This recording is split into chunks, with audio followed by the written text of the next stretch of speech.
listen me. Today I am going to discuss here about the components of food. Okay. And you all know about these components. Component food में क्या क्या होता है? Carbohydrate होता है, fats होता है, प्रोटीन होता है, विटामिन्स होता है, मिनरल्स होता है। ये सारे कंपोनेंट्स पाए जाते हैं और ये सारे कंपोनेंट जो है इसको हम लोग टेस्ट करेंगे कि ये कंपोनेंट्स का कैसे पता चलेगा कि किसी फूड में पाया जाता है या नहीं पाया जाता है। तो आप यहाँ सुनिए, आयोडीन जो है ये मिनरल है। आयोडीन क्या है? मिनरल है। अब हम लोग को बॉडी को बहुत सारे मिनरल्स की ज़रूरत पड़ता है और मिनरल्स क्या क्या है? आयरन की ज़रूरत पड़ता है, समझ गए, कैल्शियम की ज़रूरत पड़ता है, फास्फोरस की ज़रूरत पड़ता है, मैग्नीशियम की ज़रूरत पड़ता है, सोडियम की ज़रूरत पड़ता है, आयोडीन की ज़रूरत पड़ता है। तो ये डिफरेंट तरह के मिनरल्स हैं जो हम लोग को बॉडी को ज़रूरत पड़ता है और ये बॉडी में इंपॉर्टेंट फंक्शन करता है। This all the minerals perform important function in our body. Okay, and if there is lack of any nutrients then different types of disease is caused. Different types of disease is caused. And this disease is known as deficiency disease. Deficiency disease. ये disease को deficiency disease बोलते हैं। Deficiency disease ये बोला जाता है कि ये न्यूट्रिएंट की कमी से हुआ। किसकी कमी से हुआ? न्यूट्रिएंट की कमी से। जैसे अभी आपको हम टेस्ट करके बताएंगे कि आयोडीन जो होता है, आयोडीन की कमी से कौन सा बीमारी होता है? ग्वाइटर। कौन सा बीमारी होता है? ग्वाइटर। और ग्वाइटर जो होता है इसमें जानते हैं किस चीज़ का कमी होता है? Thyroxine hormone. किसका? थायरोक्सिन हार्मोन की कमी होता है। और ये थायरोक्सिन हार्मोन कहाँ से निकलता है? तो थायराइड ग्लैंड से। कहाँ से? जो हम लोग के नेक के पास पाया जाता है थायराइड ग्लैंड, इस थायराइड ग्लैंड से निकलता है थायरोक्सिन हार्मोन जो हम लोग को ये रेगुलेट करने का काम करता है। समझ गए? बात समझ गए? Yes. अब इसके कमी से होता है ग्वाइटर की बीमारी, जिसमें यहाँ पे स्वेलो हो जाता है। क्या हो जाता है? स्वेलो, फूल जाता है, जिसके कारण से पर्सन जो है थोड़ा बोलने में भी क्या है, क्लियरली नहीं बोल पाता है। और गेटिंग इट? अब सुनिए, हम लोग आयोडीन को कैसे जानेंगे कि आयोडीन है या नहीं? तो आयोडीन जानते हैं ये मिनरल है और इस मिनरल को हम लोग स्टार्च को टेस्ट करने के लिए क्या करते हैं? इस्तेमाल करते हैं। समझ गए? स्टार्च एक प्रकार का कार्बोहाइड्रेट होता है। क्या होता है? कार्बोहाइड्रेट। और ये किस तरह के कार्बोहाइड्रेट है? कम्प्लेक्स। क्या है? कम्प्लेक्स। कम्प्लेक्स इसलिए बोला जाता है कि ये आसानी से डाइजेस्ट नहीं होता। Starch is a complex carbohydrate which is not easily digested in our body and this starch is tested by iodine. तो हम लोग आयोडीन के माध्यम से कैसे टेस्ट करेंगे? जैसे अभी देखिए ये बिस्किट है। क्या है? बिस्किट, जिसको हम लोग क्या करते हैं? खाते हैं। और ये बिस्किट को हम लोग खाते हैं। अब बताइए, ये नमकीन बिस्किट है, मीठा भी है, इसमें लगता है थोड़ा नमकीन भी लगता है। अब इसको हम क्या करेंगे? इस बीकर में हम क्या करेंगे? इस बिस्किट को डालेंगे। इस बिस्किट को क्या कर दिए? तोड़ के डाल दिए। आप सुनिए, इस बिस्किट को हम क्या कर दिए? तोड़ के डाल दिए। अब इसमें आयोडीन का अगर सोल्यूशन डालेंगे तो इसका जानते हैं अगर स्टार्च प्रेजेंट होगा इस बिस्किट में अगर स्टार्च प्रेजेंट होगा तो इसका कलर चेंज हो जाएगा ब्लू ब्लैक। किसमें? Blue black. अब अगर स्टार्च प्रेजेंट नहीं होगा तो ब्लू ब्लैक कलर चेंज नहीं होगा। तो अभी अब आपको हम टेस्ट करके बताते हैं। इस बिस्किट में आयोडीन का सोल्यूशन डालेंगे और कलर क्या मिलेगा? Blue black. तो समझेंगे कि स्टार्च इस बिस्किट में है। अगर ब्लू ब्लैक नहीं मिलेगा तो समझेंगे स्टार्च। और गेटिंग ऑन? अब देखिए यहाँ पे आयोडीन हम मिला रहे हैं। क्या मिला रहे हैं? We are adding iodine in this. We are adding iodine in this. Are you getting it? यहाँ देखिए ये कलर चेंज हुआ ब्लैक में कि नहीं चेंज हुआ जी? चेंज हुआ।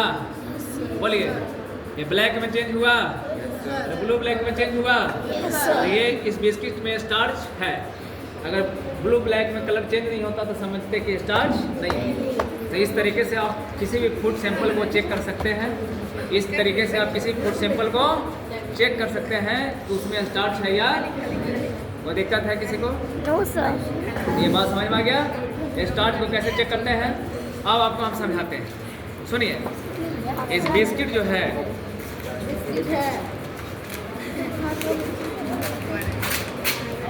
सुनिए, ये बिस्किट जो है इसमें ऑयल का भी इस्तेमाल किया गया।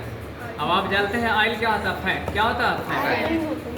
बटर, ऑयल, घी, रिफाइंड, ये जो भी है सारे फैट्स हैं। सारे क्या हैं? फैट। अब आप जानते हैं कि फैट बॉडी में क्या होगा? ज़्यादा मात्रा में अगर हम लोग इस्तेमाल करेंगे तो ये बॉडी में स्टोर होता है। बॉडी में क्या होता है? स्टोर। अब स्टोर होकर क्या करेगा? ओबेसिटी का बीमारी होता है, जिसमें किसी भी पर्सन का फैटिंग होगा।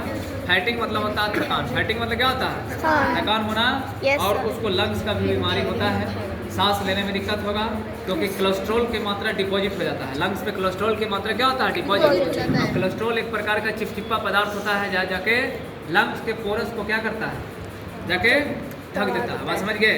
Yes, sir. अब देखिए इस बिस्किट को हम क्या करेंगे, इस पेपर में रैप करेंगे थोड़ा, और रैप करने के बाद अगर इसमें चिपचिपा तरह का स्टिकी टाइप का अगर मटेरियल इसमें हो जाएगा तो समझेंगे कि इसमें फैट था, अगर नहीं होगा तो समझेंगे फैट नहीं था। आप जानते हैं कि प्लांट के बहुत सारे ऐसे सीड हैं जिसमें फैट पाया जाता है, और उस सीड को हम लोग खाते हैं। जैसे ग्राउंडनट, ग्राउंडनट बादाम का तेल होता है। Yes, sir. ग्राउंडनट जो हो गया, बादाम का तेल कहाँ से है? ग्राउंडनट से आया। कोकोनट ऑयल होता है, कहाँ से आता है? कोकोनट से आता है। तो उस सीड को हम क्या करेंगे? लेंगे। क्या करेंगे? सीड को लेंगे, और क्या करेंगे? सीड को लेने के बाद क्या करेंगे? यहाँ देखो, सीड को लेने के बाद क्या करेंगे? यहाँ देखिए, ये दिख रहा है, अरे ऑयली टाइप का सट्टान दिख रहा है जी। यहाँ देखो, ऑयली दिख रहा है कि नहीं? Yes, sir. अरे ऑयली दिख रहा है, देखो ऑयली दिख रहा है। ये ऑयली जो दिखा, ये किसके कारण दिखा? ये फैट के कारण दिखा। किसके कारण दिखा? फैट के और कारण। ये पेपर कैसा है? ट्रांसलूसेंट है। पेपर कैसा है? ट्रांसलूसेंट। ट्रांसलूसेंट इसलिए बोलते हैं कि हम लोग जो जिस फैट को टेस्ट करते हैं वो ट्रांसलूसेंट पेपर लेना चाहिए। कैसा पेपर? ट्रांसलूसेंट अगर ओपेक ले लेंगे तो ओपेक में पता नहीं चलेगा। तो ट्रांसलूसेंट में ये पता चल रहा है फैट है कि नहीं है। Yes, देख रहा है इस तरह का, yes, sir. अरे धब्बा टाइप के, पैचेस टाइप के दिख रहा है। और ट्रांसलूसेंट कैसे होता है तो आपको पता है Yes. कि लाइट अगर इस पे हम लोग मारेंगे तो कुछ लाइट पास हो जाएगा और कुछ लाइट वापस रिटर्न हो जाता है। जैसे अभी हम मोबाइल के लाइट अभी हम आपको दिखा रहे हैं यहाँ पे करके, देखो दिख रहा है, अरे फैट दिख रहा है, देखो लाइट पास हो रहा है कुछ उस साइड, Yes, sir. और कुछ लाइट वापस रिटर्न हो रहा है। बोलो फैट दिख रहा है। Are you getting all? Fat का टेस्ट कैसे होता है समझ में आ गया बात? Yes, sir. फैट से कौन सी बीमारी होती है क्लियर है। लेकिन फैट में हम लोग को बॉडी को जरूरत होता है, फैट में बॉडी को जरूरत है, जो बॉडी के स्मूथ रखने का काम करता है। समझ गए? Yes, sir. बॉडी को स्मूथ और ऑयली रखने का काम करता है। हम लोग के स्किन सॉफ्ट होता है, बॉडी को स्मूथ रखता है, समझ गए? इसलिए फैट की भी जरूरत होता है, और फैट भी एनर्जी गिविंग फूड है। समझ गए? अगर एनर्जी हम लोग को नहीं मिल पाता है उस कंडीशन में फैट जो बॉडी में स्टोर रहता है वो फैट हम लोग को बॉडी को एनर्जी देने का काम करता है। If we are not able to get energy from food, then in that condition the stored fat in our body give energy to our body. Okay, are you getting all? Yes, so fat sir. is also useful to our body, but excess fat is not useful to our body, because when you eat excess fat then it will store in your body and it will create the disease like obesity, and by having this disease you are not able to run freely and you are not able to breathe freely. Okay, because it causes many types of diseases like lungs. Clear? There is a deposition of cholesterol on the lungs, and due to this they get problem in taking breathing. आप सुनिए, आप जानते हैं, सुनिए बताते हैं। और ये बोतल में क्या है? वाटर है, पानी है। आपको और इसमें हम कुछ बताएंगे। आप जानते हैं कि वाटर जो होता है बॉडी में बहुत ज़्यादा इंपॉर्टेंट रोल है वाटर का। समझ गए? ये बॉडी में वाटर जो होता है डाइजेशन का काम करता है। अगर आप खाना खाएंगे पानी नहीं पिएंगे तो डाइजेशन अच्छा से नहीं हो पाएगा। डाइजेशन इसलिए नहीं हो पाता है कि फूड का ब्रेकडाउन अच्छा से नहीं हो पाता। दूसरी बात, वाटर जानते हैं बॉडी में क्या करता है? हम लोग के बॉडी में जब डाइजेशन होगा फूड का तो इस बॉडी में न्यूट्रिएंट जो होता है, जो मिलता है फूड से एनर्जी, उस एनर्जी को पूरे बॉडी में कैरी करने का काम करता है। पूरे बॉडी में एनर्जी को कैरी करने का काम करता है। दूसरी बात, वाटर बॉडी में क्या करता है पता है? बॉडी के टेम्परेचर को मेंटेन रखने का काम करता है। बॉडी के टेम्परेचर को मेंटेन रखने का काम करता है। अब आपको पता है कि नॉर्मल बॉडी टेम्परेचर कितना होता है? 37 डिग्री सेल्सियस। कितना? 37। कितना होता है? 37 डिग्री सेल्सियस होता है नॉर्मल बॉडी टेम्परेचर, और ये बॉडी के टेम्परेचर हमेशा मेंटेन रहता है, और इस पानी जो है मेंटेन करने का काम करता है। इसलिए हम लोग को पानी पर्याप्त मात्रा में पीना चाहिए, और ये बोला भी गया है कि 6 to 8 glass of water we should drink every day, because it is very important to our body. It do many functions like it helps in the digestion, it also helps to create the energy in our body. समझ गए? It helps to excrete waste product. ये waste product को body से बाहर निकालने का काम करता है। समझ गए? बात समझ में आ रहा है? किसी को कोई दिक्कत है? No problem. Are you getting all? तो वाटर का क्या फंक्शन होता है समझ में आ गया? मिनरल का क्या फंक्शन होता है समझ में आया? कोई दिक्कत नहीं है। अब आपको समझाते हैं। आप सुनिए, ये बिस्किट में क्या रफेज है? बिस्किट में रफेज है नहीं, बिस्किट में रफेज नहीं है। रफेज देखिए कहाँ से मिलता है, फ्रूट से मिलता है, वेजिटेबल से मिलता है। तो फ्रूट के जो बाहर वाला जो कवरिंग होता है, जो लेयर जो होता है, कोई सीड है और सीड के जो बाहर वाला जो सीड कोट होता है, जैसे बादाम है, बादाम के छिलका को हम लोग क्या करते हैं, फेंक देते हैं। आलू के छिलका को क्या करते हैं, फेंक देते हैं। तो जो छिलका हो गया किसी भी फ्रूट्स का, सीड का, उसी को बोलते हैं रफेज। क्या बोलते हैं, रफेज। और रफेज किस चीज का बना होता है, सेलुलोज का। किस चीज का, सेलुलोज का। और सेलुलोज एक प्रकार का क्या है, कार्बोहाइड्रेट। क्या है, कार्बोहाइड्रेट। ये रफेज हम लोग के बॉडी में डाइजेस्ट नहीं होता, बॉडी में डाइजेस्ट नहीं होता, लेकिन ये डाइजेशन करने में हेल्प करता है। लेकिन ये बॉडी में डाइजेशन करने का काम करता है। बात समझ गए, यस ये सर, बॉडी में क्या करता है, डाइजेशन करने का काम। करता है। लेकिन एक चीज सुन लीजिए, एनिमल के बॉडी में रफेज डाइजेस्ट होता है, हम लोग के बॉडी में रफेज डाइजेस्ट नहीं हो रहा। ये डाइजेशन कराने में हेल्प कर रहा है और कॉन्स्टिपेशन से बचाता है। कॉन्स्टिपेशन से बचाता है। कॉन्स्टिपेशन क्या है, एक प्रकार का बीमारी, समझ गए, जिसको हिंदी में बोलते हैं कब्ज, किसी का खखार टाइप का ना। आप देखते हैं कि आजकल बहुत तरह की बीमारी हो रहा है। जनरली अब बवासीर, जिसको हम लोग पाइल्स बोलते हैं, क्या बोलते हैं, पाइल्स। ये पाइल्स जनरली बहुत से आदमियों को देखने को मिल रहा है। और ये पाइल्स जो बीमारी हो किसके कारण होता है पता है, डाइजेशन अच्छा से नहीं होने का। डाइजेशन अच्छा से, इसीलिए हम लोग को रफेज वाला चीज़ खाना चाहिए। अगर रफेज वाला चीज़ नहीं खाएंगे तो हम लोग का डाइजेशन अच्छा से नहीं होगा, क्योंकि लीवर स्मूथ हो जाता है। अब स्मूथ होगा तो डाइजेशन ठीक से नहीं होगा। तो अभी क्या होता है, सेलुलोज हम लोग के रफेज जो होगा बॉडी में डाइजेस्ट नहीं होता, लेकिन एनिमल के बॉडी में डाइजेस्ट होता होगा। है। अब क्यों होगा, क्योंकि एनिमल के बॉडी में स्टोमक में होता है बैक्टीरिया।